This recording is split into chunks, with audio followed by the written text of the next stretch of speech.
Hi there, I'm Adam Kirbas and this is my novel, the video 6. Jane. Jane arrives at the airport. It is a sunny but damn day. This heat, one never gets used to it. Every time, every moment seems to be exhausting moving in the heat. Jane is not used to the heat, but she made her peace with it. It's an ordinary airport. It is home. At least it should feel like home, supposed to be home. The crowd is endurable. No photographers, not everyone. People have not really recognized her. Not yet so far. Jane seems to have an ordinary face, an ordinary blonde woman, an ordinary American woman, an average woman. You would not expect that someone like Jane would travel ordinary. Everyone assumes that celebrities would have a special plane, that celebrities would have a different life. Well, maybe it is true, maybe it is not. And who is a celebrity these days? Do people really know book authors at all? Jane wonders. And why she wonders, she sees some stewardesses. They look neat, they look beautiful. She watches one of them with high heels, walking, strutting along. She stares at them in admiration, and she immediately thinks to herself how it would feel like to wear one of those stewardess dresses, to be not one of them, but feel it on their skin, this feeling, and how they look in this sun, this walking through those shadows, walking in this world. How would it feel like dressed like this? Enjoy this. Enjoy the moment. And Jane, feels an urge to wear one of those. Feels an urge to get one of those and enjoy herself. What would it be like? What would it feel like just for moments? And she can't get her eyes off them. Those stewardesses, they look marvelous. They look neat. They look like half goddesses. And they have mesmerized Jane.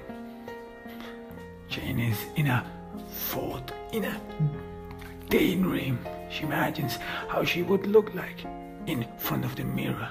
How people would see her, would recognize her. They probably wouldn't even recognize her. This is not Jane anymore. This is someone else who has a different life, someone else who has a home, somewhere to live.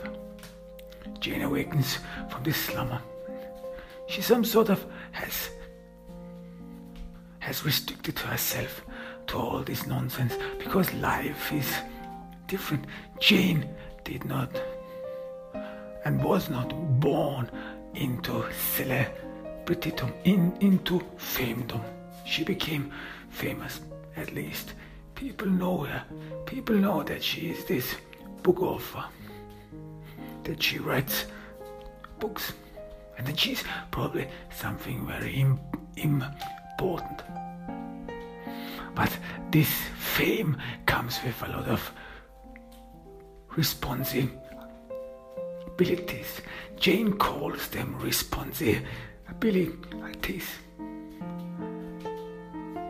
She calls them that way because she assumes that she has to care for their fans, for people who admire her. She was told that celebrities, they give a target. They give not only a target for some mad people, but as well as are role models for others. So she wants to be one of those role models. She wants to be one of those people others look up to. At least this is what she has heard, and this is what she fancies herself with, to be the role model for others. And this comes with a certain behavior. She's not an ordinary woman anymore. Jane relishes this thought. She enjoys this thought. Not an ordinary woman anymore. Not the Jane everyone has written off. No, she's not the Jane people never ever expected to would have accomplished anything. No, she's special. She's ordinary. She has this certain gift, this skill she brings down to paper. Jane is not ordinary. She ensures herself that she is not ordinary. She flatters herself that she is not ordinary. And therefore, because she is not ordinary, she has to act in a certain way. She has to act in a way people might understand, would expect her to act. She fears people around her. They do not really understand that she has some fancies like wearing clothes, wearing different kind of clothes. Well, Jane is very picky, and she always thinks about those people around them. They really do not grasp it. They somehow seem to wear all their old clothes as if nothing in their life would be changing. For Jane, this constancy, this monotonous being is boring. It drags her down. It does not satisfy her. It wants her to escape. It wants her to get out. She needs it. Nancy, her assistant, she is very understanding. She comprehends Jane's notions, Jane's proclivities. Well, all of us are eccentrics.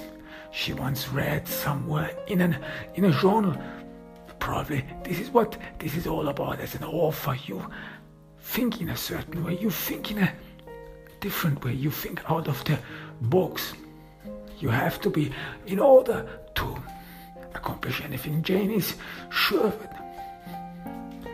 She thinks differently, and therefore she has different needs. She needs these different imaginations, these different skins. She sometimes calls them skins, different life forms, different silhouettes to wear, to feel, to be in them, to stand in their feet, in their shoes, to walk in their lives. There is a driving urge, and Jane is convinced that this is probably the key to growth, to understand others, to be a writer. This is what people do, don't they? She once read that a good author tries to understand their characters fully, and that their characters they write down in their novels, in their fiction, that they have some real life connections. And Jane imagines probably what story she could make of the steward. They look neat, how they would feel in their shoes, what they think every time. And Jane feels the gaze everyone would bestow on her. Everyone would stare at her, and she somehow feels at this very moment disappointed because people have not realized that she's a celebrity, that she's famous, that she ought to be known. How would it feel like if now out of nowhere people who did not recognize Jane, who did not know her, would come forward to her with her book in her hand and would reach out for her, beg for an autograph, want her to sign her books. Jane would be at first reluctant. Well, she doesn't want to be too showy. She doesn't need attention, but then in the end, of course, she wants to satisfy her fans. Of course, she wants to support them, because she is a role model to them. After all, she is well aware of them. She is thoughtful. She is thoughtful of all the gazes she would get. And she immediately thinks about her first time when she stood out and introduced her book to the world. She was beaten. She was downcast. She could hardly get herself to hold her book. It was heavy. It felt heavy. It was as if she could not stem the weight of this book. And the book, if someone would have asked her what is inside the book, what has she written about, she wouldn't have known anything. Her mind was completely scraped down, naked. She was almost standing naked in front of all these others, in front of all these people who were staring at her in expectation. She wasn't used to all these gazes. Of course, she in her youth always dreamed about being famous, dreamed about being known for something, dreamed about, this is Jane, this is her with the special skill, this is her, unmistakably her. But then when it actually happens, Jane was overcome, overwhelmed, and she was scary that people might see, scary that people might fathom that she is not self-confident. You must not doubt in any moment. You must not doubt who you are. This is what Jane kept reiterating over and over again. People have to see, people have to realize that you are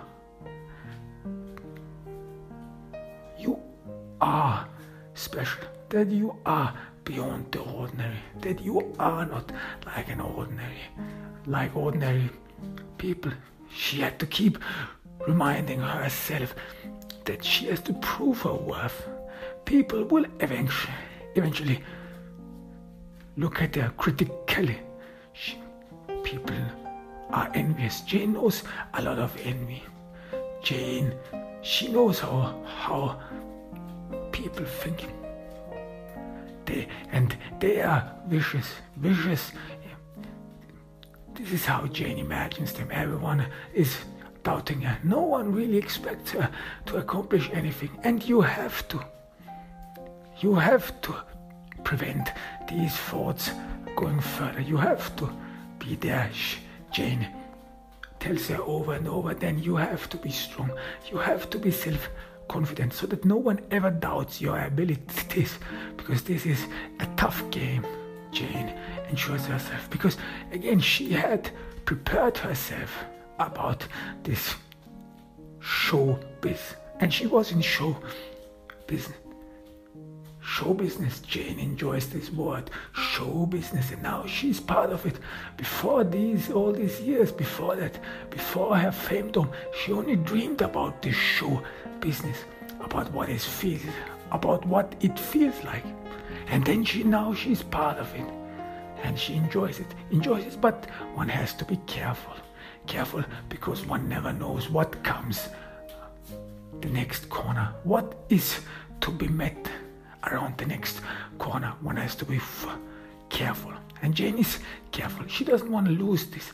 This is a great opportunity in her life. This makes up for all she went through, because it is not easy.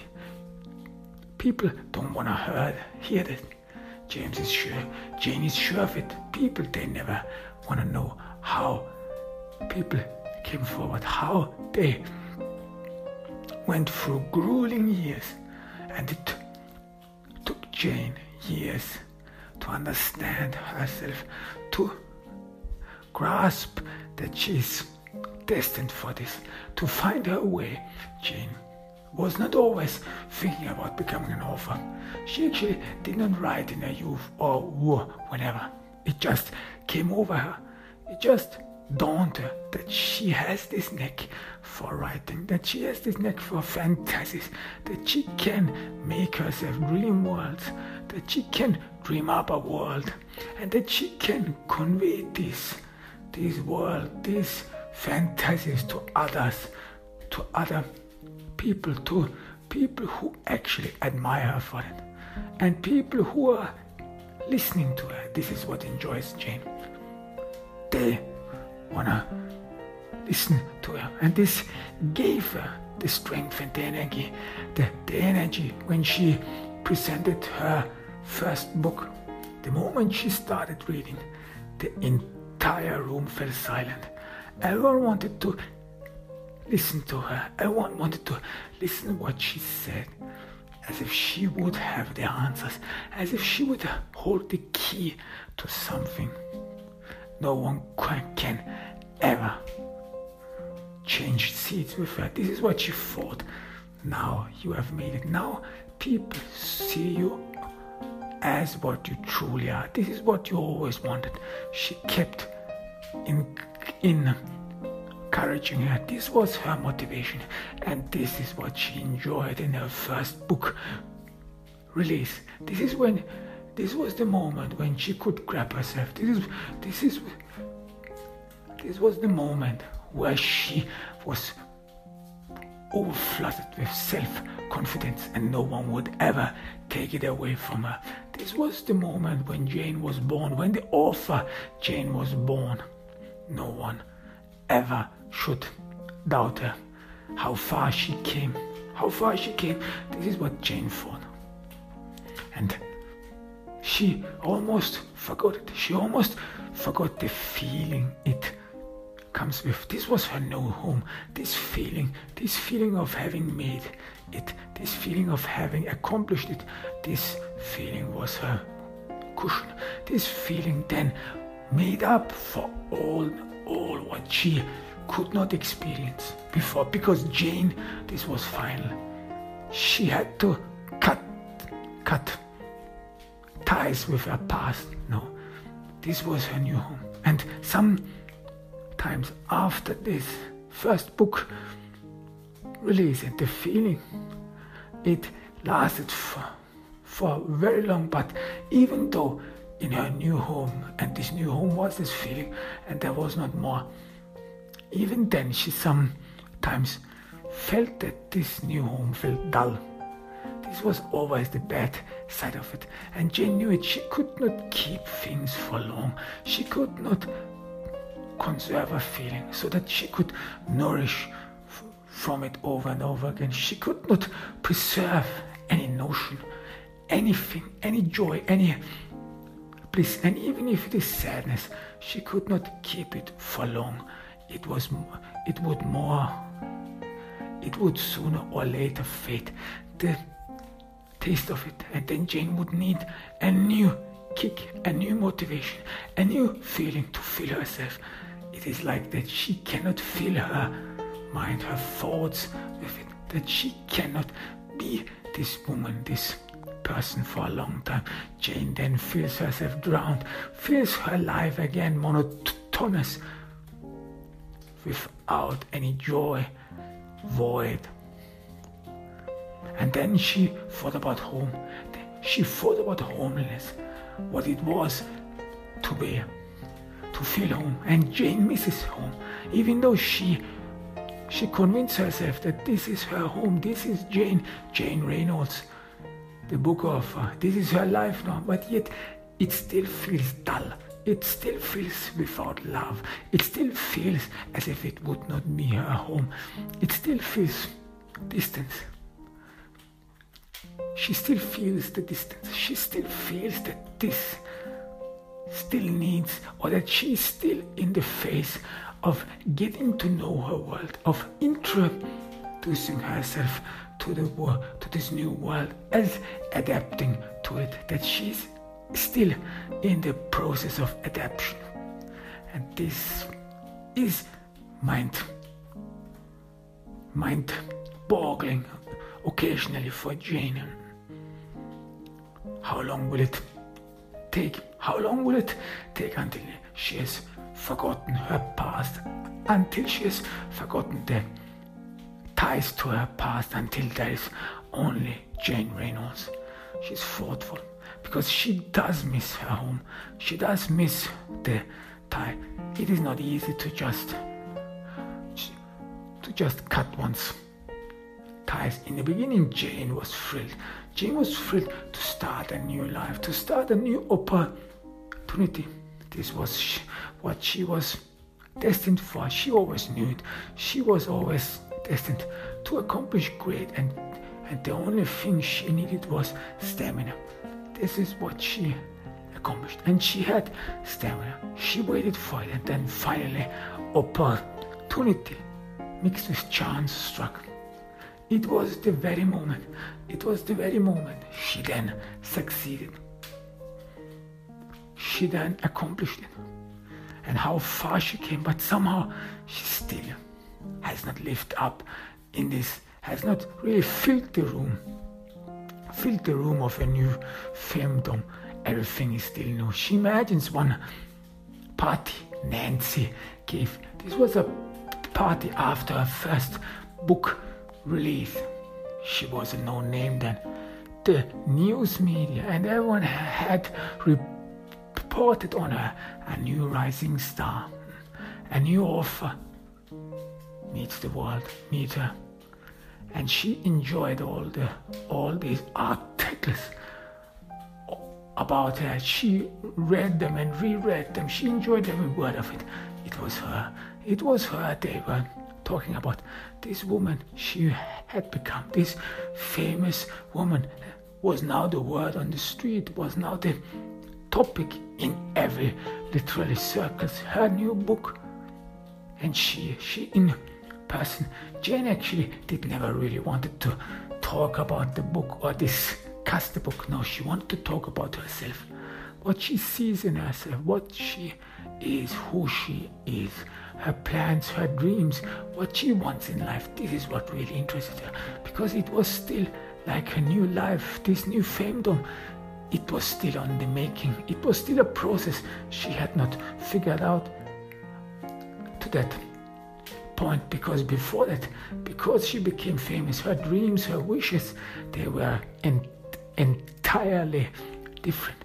She had a different perspective to the world, but then things changed, and one has to adapt accordingly. Jane thinks to herself, one has to adapt one's dreams, one's wishes. There is a flood of new possibilities that comes with this new femdom, that comes with all her new life. But yet, and she was still in the process of finding out, when she met all those people whom Nancy said would eventually help her to become famous, to become a new well-known author. And these new people in Jane's life, they were all roaming around in her new home. And Jane really liked this home, enjoyed this home. This was one of her great feelings, this feeling alone, which made her feel at home, because Jane really jumped from feeling to feeling. She still was not attached to objects, but this feeling of being something special. This was her home. And in this home she bought herself. Nancy helped her with the purchase. This was her new life, and she really enjoyed the rooms, the ample rooms, the apartment. It's just great. The apartment is her home, and she even bought a lot of stuff she actually did not need or didn't know she would ever need, but she wanted to fill this empty space, this room. She wanted to fill these rooms of this apartment with new life, with her life, with Jane Reynolds. Jane Reynolds should be everywhere. Jane Reynolds should flood every room. Jane Reynolds, the star, the author. Jane Reynolds, everyone writes about. Jane Reynolds, everyone admires. Jane Reynolds, who has written this great novel. Jane Reynolds, she is unique and a name to conjure with. And while she all decorated her new room, her new life, she kept imagining over and over again people's imagination of her, people reading the articles of her, people recognizing on the street, and she enjoyed it. She enjoyed every bit of it. This was her new life, and it was great. Being famous, it was great. But then the party started. This was her new home, and she liked to invite people in her new home, the home she filled with. But more and more she grew hostile towards her new visitors. Why? Because they were wandering and trampling around in her home, in her new home, in her new life. They were acting like they would own everything. They were acting like they would occupy and conquer this new life of hers. And then she felt threatened. She felt threatened that these people around her, that these people who transgress in her life, that they are up for something, that they might be thwarting, might be demeaning Jane Reynolds, that they in the end would be a problem, would be a problem for her, that they would stand in her way, in her way to feel this elation, to feel this bliss.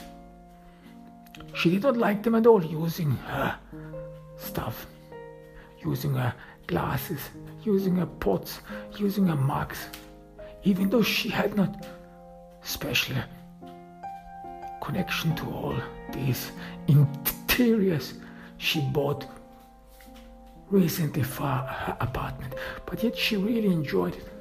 She enjoyed it decorating her apartment. She enjoyed it buying all the furniture. This was Jane. This was Jane who furnished her apartment. This was Jane who made a cut with the past and who started a life new. This was Jane who started out in her new life. And there, in this new life, it did not fit that others would transgress in your life, that others are there, that others could be mistaken for Jane Reynolds, and this was severe. This was heavy. Jane, for the first time, felt alienated. For the first time, she felt that she could lose it all, that she could be sidelined. Well, she was this offer. People would not recognize her anymore. People would not know her anymore. And how easy would it be if someone would just come along, walk in her life and say, well, I'm Jane Reynolds and not this person. And she felt fear. She felt madness. She hated Nancy for this party, for that party. That party was a stupid idea, letting people she did not know in her private life, letting people she did not know touch her stuff, grab them, fingerprint them, annex them, conquer her life. And it felt pain. It felt painful. Jane felt pain. This was not what she expected. This was not what she thought, and yet she still tried to be polite, tried to be courteous. These were in the end admirers, she thought, or people she worked with, was supposed to work with. She didn't want to be that woman who is mad about nothing, because it was stupid, wasn't it? Jane, very soon in her life, in her youth, understand that people, they do not understand. People, they do not appreciate stuff. There are people who use objects carelessly. People who cannot see the enjoyment of an object, of a thing. People who appreciate nothing. And Jane looks down on them. Jane never understood those people, those stupid ones who come along and say, well, they would not appreciate any material object. They would not fancy any material object. They would live a life beyond material needs. How stupid this thought was. What a stupid thought. What a stupid ideology Jane always thought. No, for her, an object is there to be appreciated. It is a symbol. It is a symbol for more. It is a symbol of enjoyment. And all these people in Jane's apartment, they did not enjoy anything at all. And again, she felt uncomfortable, as if she would not be at home in her own place, as if she would not and could not be this Jane Reynolds, as if she could not start in her new life as if she would be stalled, as if her life had stalled. She stand half through. It was never meant to be. She could lose it all. And this feeling of being foreign, of being alien, again overcame her. And it again overcomes her in this airport. Is she really at home?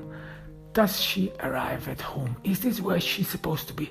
And she thinks about home, where she was born, where she grew up, about the place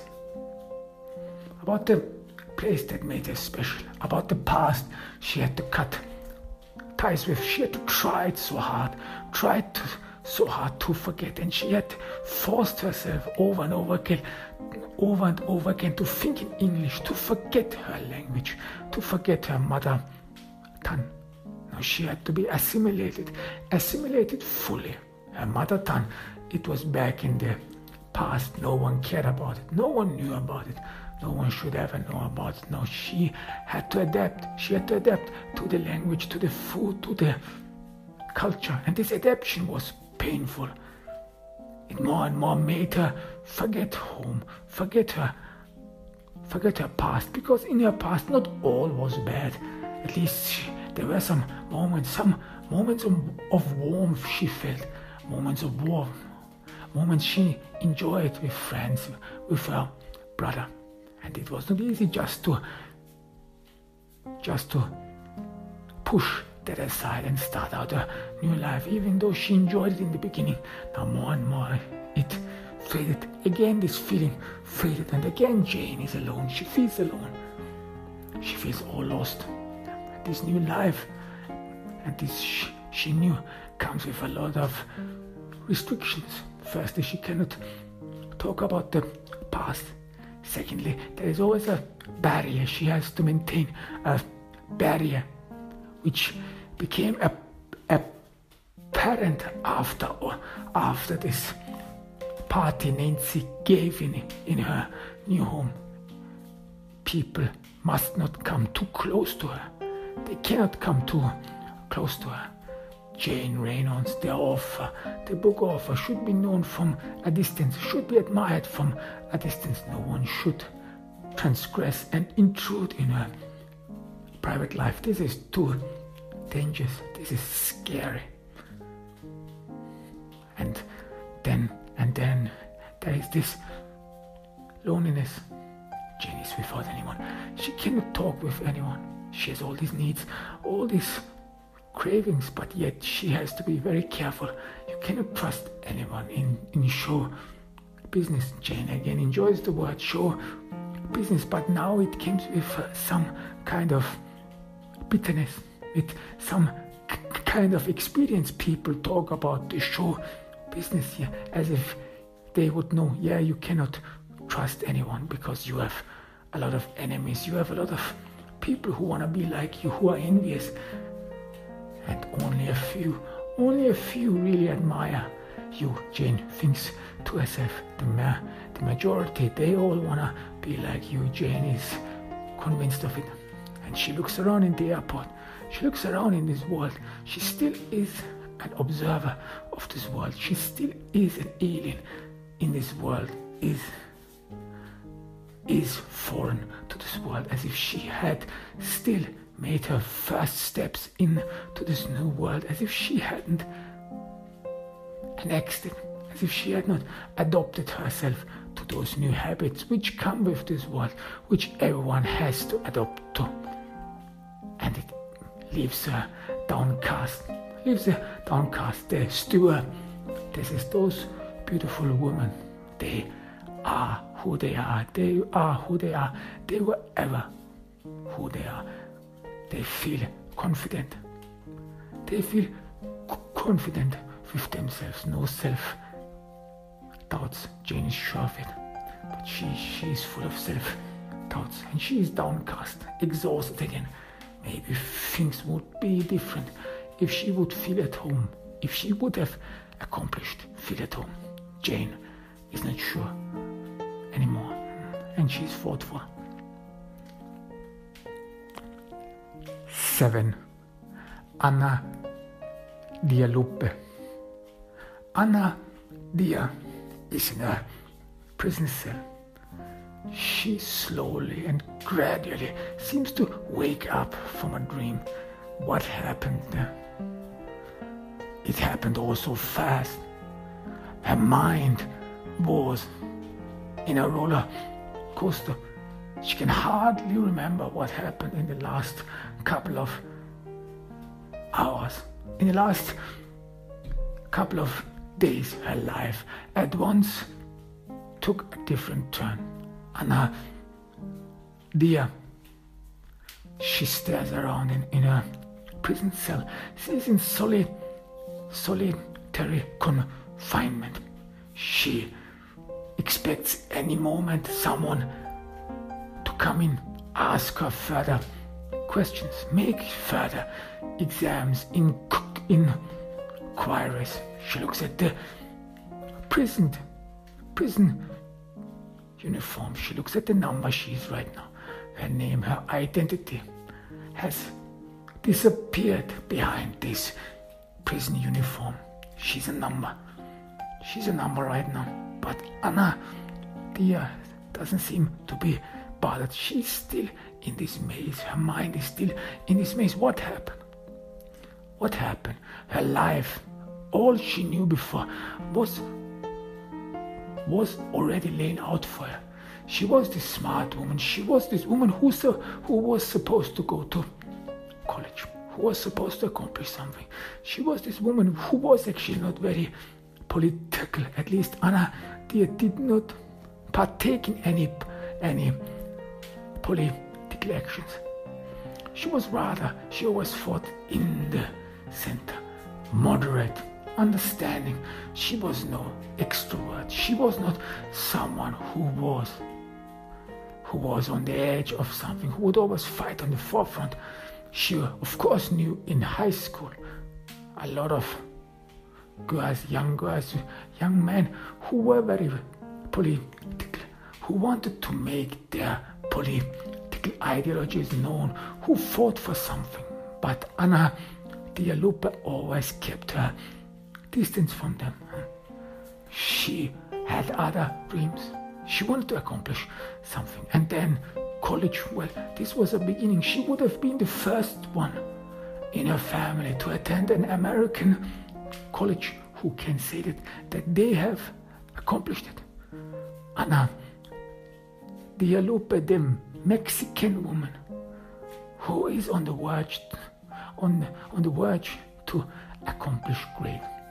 This is what she would have been known for, and she thought of it as something thrilling excitement, and she flattered herself with this feeling.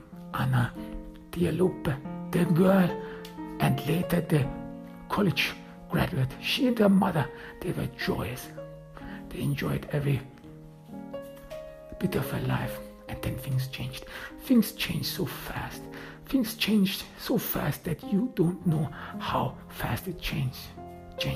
That you can't keep up, that your mind can't keep up with it. This is what Anna Dia Lupe thinks right now. For a couple of days before, weeks before it, her life was normal.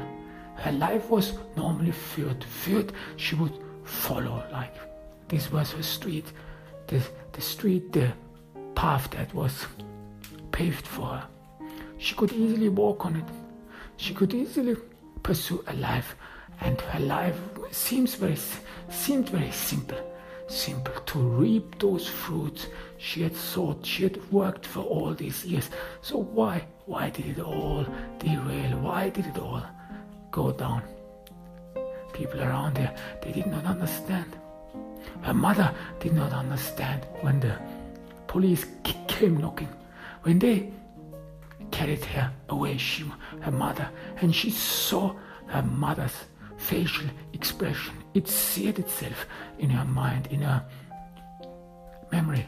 She thought there must have been a mistake, because Anna Dia Lupe fought the same fought before. She knew her mother's facial expression. There must have been a mistake. This can't be happening to me. What is it?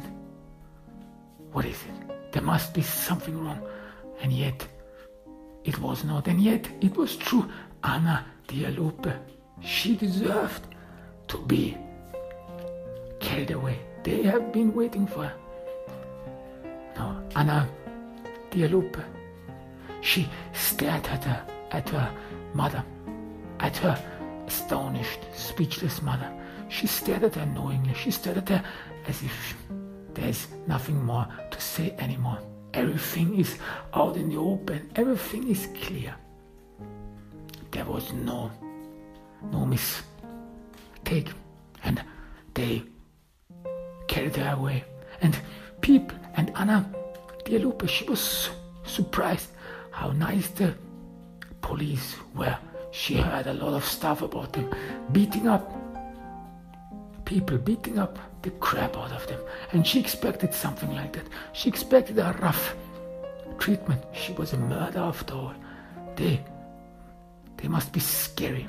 But nothing of that happened. People around her in the police precinct actually treated her very nicely, as if they would have understanding, as if they would have compassion with her. She killed Salvatore Garcia. Maybe they had an understanding. Maybe they understood it. Maybe they understood that it was necessary. Salvatore Garcia. How many lives did he destroy? How many lives did he rob of others? Now in the police precinct, everyone treated her favorably. Even the police officer who wrote down and interrogated her, he was very nice, like a bureaucrat, like a nice bureaucrat who is detached of this work, who is detached of the crime, who is detached of the deed, who just writes down what someone tells to him, like someone who is separated from the world. And Anna Dia Lupe explained in a very calm voice, and she was surprised herself how calm she was, what she did, and that she could talk about it very calmly, how this deed, this thing changed her, how time had changed her. And the writer, the detective who wrote down the interrogation, he was so nice. He asked once or twice how angry she was. Did she take the knife with her before that? Did she knew that she was to kill her the moment she packed her knife into a bag? Did she already made up her mind to kill Salvatore Garcia? Was it clear back then? For a fact, Anna Dia Lupe didn't know. She thought she might need the knife. She didn't think that she didn't want to kill Salvatore Garcia. This thought just did not cross her mind, no. She just thought she may be needy. She may need the knife. And that's why she put it in her bag. The police officer was understanding. He was nice, and he wrote it down as if he was a diligent bureaucrat, as if he can detach and separate his mind from the bloody deed. And Anna Dia Lupe assumed that the crime scene must be drenched in blood. There must be a lot of blood lying there. And this was something very different from what she thought of herself. This woman, this nice woman, and she always tried to be nice. She always tried to be someone everyone liked. And Anna Dia Lupe was even known and derided for being a teacher's pet, as being the girl who never gets out of her little box, who lives in a little box, who lives a boring life. And Dia Lupe, she knows some of her classmates, women who have already sexual intercourse, who think that sexual intercourse, having sex with a lot of boys and so on, that this would be all fun, that this would be life, and someone would enjoy life through those means. But Dia Lupe, she was never one of those women. No, she saw different pleasure of life. She thought of herself as something special. She thought of her life as something special. Something special God has given her. This life, this is her only and first chance. This she was always aware, and she was too worthy. And she thought of herself as too worthy just to throw herself away, just to throw herself and her life away. And for whom? For just a random dude who can take his turn with her to give him pleasure. No, Dia Lupe, she's more than that. She's special. She thought that she's special, and she would never throw her life away for that stupid thing, for such a stupid thing like sex. That is more than that. Dia Lupe did never have sex. She did not have a boyfriend, but she did not miss it.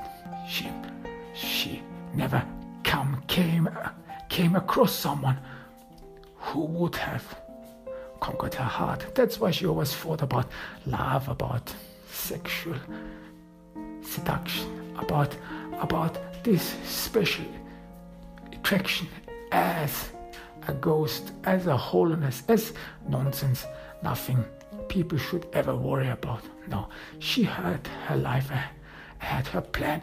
This something new was waiting for her. College, a new part of her life was supposed to start, a new chapter in her life. College, she would meet a new people, she would learn something, and this was pure enjoyment for Dia Lupe.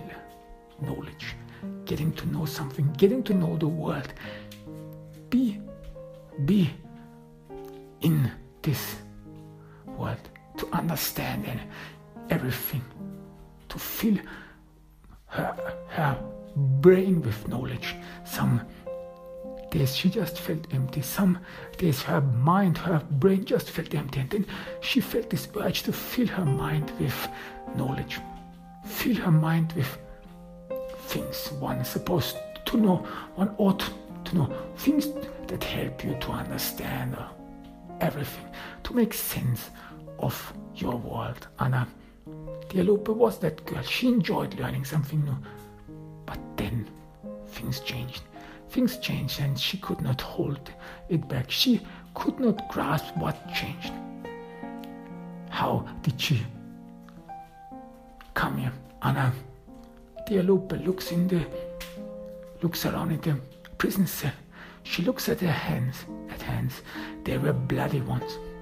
They were bloody. These tender hands, these tender hands, they killed someone. They were capable of killing someone. They held a knife, and it was as Dia Lupe never had expected. It was not that she somehow had to fight with herself, that there was an obstacle in her mind. No, it actually happened all automatically. She stood in front of Salvatore Garcia. For a moment, she was not sure what to say, what to do. She didn't even say anything. She just stood in front of him. He stared at her. Dia Lupe is a beautiful woman, and Salvatore Garcia, he smiled at her. He was interested in her. He enjoyed her, and Dia Lupe, she saw exactly that Salvatore Salvatore Garcia undressed her, that he advanced her, and that she felt danger. But for an odd moment, she did not feel fear. She did not feel anything at all. She felt dumb. She felt numb. She felt as if in her whole body she would not have any feeling at all, as if she would be drained of anything, as if she would stand there boiled down on this very ground. She knew that she could not go away anymore. It was a stupid idea. The very moment she stood in front of Salvatore Garcia, she knew it. This was a bad idea. This was stupid, and that she shouldn't have gone there, that she should have done something else, but she didn't know what. She was lost. She hadn't talked with anyone, and she could not talk with anyone. She could not tell anyone who would understand her feeling. Is it even possible to fathom? Because Dia Lupe, she didn't understand it herself. She was tongue-tied, was self-beaten, crushed. She could not believe it herself. And then there she stood in front of Salvatore Garcia, and she forgot everything. She forgot who she was, what she was doing there, what she was supposed to do there, what is one supposed to do after this. And then at once, as if it would happen mechanically, and it happened mechanically, she grabbed in her bag, took out the knife. Salvatore Dali was still smiling, and then she stabbed him. It happened so mechanically. She just stabbed him in his throat. She rammed the knife in his throat. The police officer before had asked her about it. How did you kill him? Did you ram the knife with a lot of force in his throat? Or was it just that he cornered you? Did he corner you and you had to defend yourself? Or did you ram the knife full in his throat? And he asked her this in such a normal way, as if one would see this every day, as if this would be a normal question. People who talk like everyday small talk. How was it like to kill someone? How was it like to ram a knife into someone's throat? And Dia Lupe, she was somehow shocked by this nonchalance, by this normalness, by this tranquility. And she was even more surprised by her own calmness. She was not trembling. She just told it. She just told the truth. She rammed the knife full in his throat. She did not talk about her trembling afterward. What had happened, she did not realize it. As if her right hand moved mechanically, without her knowledge, without her will, as if her hand had developed its own will. The knife just moved in Salvatore Garcia's throat. It pierced it. And Salvatore Garcia stared at her in shock. He was not expecting it. He was obviously not expecting it.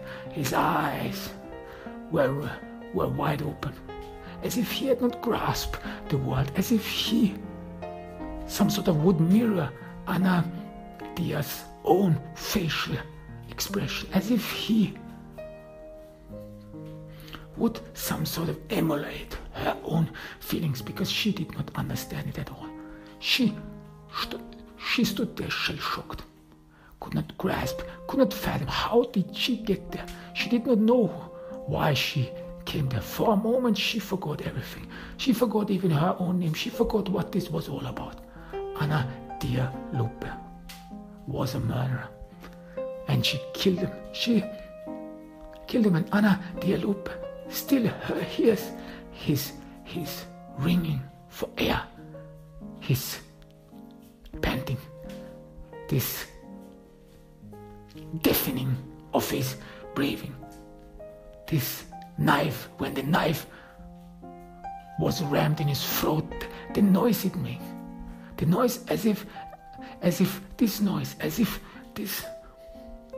knife that rams into the throat of someone, cuts through veins, through skins and tissue, that this noise is like a sledgehammer that can't be muted, that still is in her ears, rings in her ears, this sledgehammer, and it plays over and over again this tune of the knife being rammed in his throat. Anna, Dia Lupe, she cannot mute this sound anymore. And then his pantings, his ringing for air, and slowly and gradually Salvatore Garcia sat down. He sat down to the ground, and Anna, Dia Lupe, she was trembling all over. The knife in her hand, she was trembling all over. This is what she did. She never would have expected that she could do something like that. And then she did it. And she stood there, shell-shocked. She stood there as if she could not understand what she did. And why did she do it? Anna, Dia Lupe, she's thoughtful. She's in this prison cell. She looks around. There was no other alternative anymore. Anna, Dia Lupe is sure of it. She had to do it. And this prison cell, everything, this small room, this solitary confinement, this is her new home now. This little place. And Anna, Dia Lupe, she thinks about the life she had before, weeks before it, that she probably would now, if this wouldn't have happened, that she probably would now prepare for college, prepare for her new life, prepare for this new chapter of her life, and she would be thrilled and excited to learn about new things, to get educated, to garner knowledge, to open her horizon to the world, and that this possibility would have been already thrilling to her. But this life was gone. This life was gone for good. This is her life now. And more, Anna, Dia Lupe, she feels uncomfortable. She feels trapped. For the first time, she seems to realize that this is the end. That this life, this place she is confined in, that there is no escape of it. And she feels some sort of bitterness, and she asks herself, why did I do it? What did I do it? Was it really necessary?